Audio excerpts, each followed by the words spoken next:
नमस्कार मित्रांनो, माझ्या पाठीमागे तुम्हाला एक ॲपल दिसेल आणि ॲपलच्या पाठीमागे तुम्हाला एक हॉस्पिटल दिसेल। आपल्याकडे कोणी माणूस आजारी पडला की त्याला हॉस्पिटलमध्ये लोक भेटायला गेले की एक तर केळी घेऊन जातात, कारण सर्व काळ मिळणारं फळ आहे, किंवा दुसरं ॲपल घेऊन जातात। ॲपल हे जगाच्या कानाकोपऱ्यात बनतं आणि जगाच्या कानाकोपऱ्यात विकलं जातं। शिवाय ॲपलच्या दोन मोठ्या स्टोरी येतं। एका मुलाला शाळेच्या अभ्यासक्रमात गती नाही म्हणून शाळेच्या मुख्याध्यापक बाईंनी त्याला काढून टाकलं आणि तो घरी परत जात असताना एका झाडाखाली शांत बसला होता, त्याच्या डोक्यावरती एक ॲपल पडलं। आणि जी मुलं शाळेत वर्गात अभ्यासक्रमात जास्त हुशार नसतात ना, ती आयुष्याच्या प्रत्यक्ष शाळेमध्ये आणि वास्तविक वर्गामध्ये खूप हुशार असतात। त्याच्या डोक्यावरती योगाने एक ॲपल पडलं। हे ॲपल खालीच का पडतं याचं संशोधन त्यांनी करायला सुरुवात केली। शाळा सुटली आणि एक संशय तयार झाला मित्रांनो। आणि बरीचशी लोक शाळा सुटल्यामुळेच खूप मोठी झालेली आहेत। हे ॲपल खालीच का पडतं ह्याच्यावरती विचार करत करत त्यांनी प्रयोग केला आणि तो विद्यार्थी होता न्यूटन। न्यूटननी ग्रॅव्हिटेशनचा शोध लावला मित्रांनो। अशाच प्रकारचा एक ॲपलचा दुसरा किस्सा म्हणजे ज्यावेळी ॲपल कंपनी तयार होती त्यावेळी स्टीव्ह जॉब आणि त्याचे मित्र या दोघांनी कंपनी चालू केली। नंतर त्याचा एक मित्र तो आजारी पडला आणि तो हॉस्पिटलमध्ये होता आणि हॉस्पिटलमध्येच तो मेला।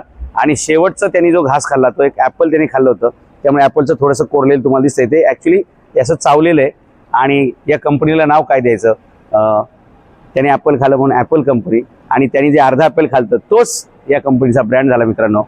त्या काळात न्यूटननी ॲपलने इतिहास घडवला, या काळामध्ये स्टीव्ह जॉबने ॲपलच्या माध्यमातून इतिहास घडवला। ॲपल डोक्यावर पडलं, सफरचंद डोक्यावर पडलं, त्यांनी विचार केला आणि त्यांनी जगावरती प्रकाश पाडला, जगावरती राज्य केलं।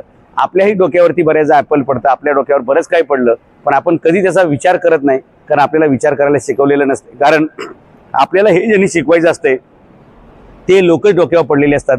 ते कधी आपल्याला वेगळा प्रयोग करू देत नाहीत, ते कधी आपल्याला वेगळी वाट धरू देत नाहीत, ते कधी आपल्याला वेगळा मार्ग चोखाळू देत नाहीत। आणि म्हणून आपलं आयुष्य ॲपल सारखं न होता मॅपल सारखं झालेलं आहे। आपलं आयुष्य चप्पल सारखं झालेलं आहे। फक्त चपला घासायचा कार्यक्रम आहे। शाळेत 10 ते 6, नोकरीला 10 ते 6, आणि मग आयुष्यामध्ये 10 ते 6 याच्या बाहेर काही नसतंय।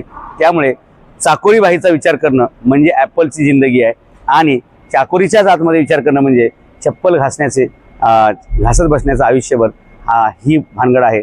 त्यामुळे चला आपले शहर करू सिंगापूर या मोहिमेअंतर्गत आम्ही जे तरुणांना विचार देतोय त्यातला हा एक प्रकार आहे की तुमच्या डोक्यावर जर काय पडलं तर तुम्ही डोक्याने त्याचा लगेच विचार केला पाहिजे, अन्यथा आपण डोक्यावर पडलेलो आहे असं त्यात सिद्ध होतं। आणि डोक्यावर पडलेले लोक काही प्रगती करू शकत नाहीत, पण ज्यांच्या डोक्यावर काय पडलं त्याचा विचार त्यांनी केला तर त्यांनी अख्ख्या जगावर प्रकाश पाडलेला आहे आणि जगाला प्रकाशमान केलेलं आहे। आपण ठरवायचं आहे जागेवर पडायचं का जगावर प्रकाश पाडायचा।